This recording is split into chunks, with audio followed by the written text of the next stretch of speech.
ओम साईराम. नाताळच्या सुट्ट्या सुरू झालेल्या आहेत आणि शिर्डीमध्ये शिर्डी महोत्सवसुद्धा 25 डिसेंबरपासून सुरू झालेला आहे.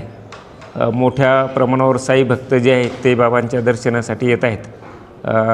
25-24 डिसेंबरपासून जवळपास दररोज जे आहेत 80 ते 90 हजारापर्यंत साई भक्त जे आहेत ते बाबांच्या दर्शनासाठी येत आहेत. वर्षाचा शेवटचा दिवस आणि नवीन वर्षाची सुरुवात जी आहे बाबांच्या सान्निध्यात करावी म्हणून लाखो साई भक्त जे आहेत ते 31 डिसेंबरला बाबांच्या दर्शनासाठी येत असतात. यावर्षी जवळपास 2.5 ते 3 लाख भाविक जे आहेत 31 डिसेंबर आणि 1 जानेवारी या दिवशी शिर्डीमध्ये बाबांच्या दर्शनासाठी येतील असा अंदाज आहे. त्या दृष्टीने सर्व नियोजन जे आहे ते साईबाबा संस्थांनी करण्यात आलेले आहेत.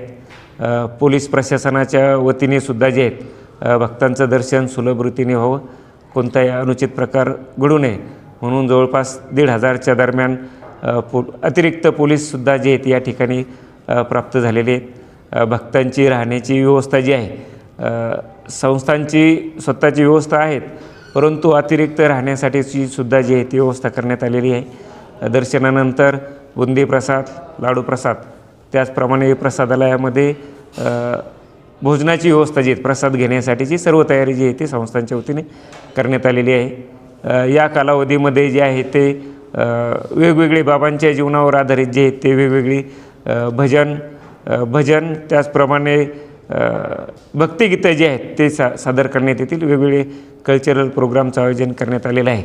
तर सर्व साई भक्तांना या निमित्तानं मी आवाहन करतो की आपण या ठिकाणी यावं, बाबांचे दर्शन घ्यावे, बाबांचे आशीर्वाद आपण प्राप्त करावे. 31 डिसेंबरला मोठ्या प्रमाणावर साई भक्तांची गर्दी होणार असल्यामुळे साई मंदिर जे आहे रात्रभर भक्तांसाठी दर्शनासाठी खुलं राहणार आहे.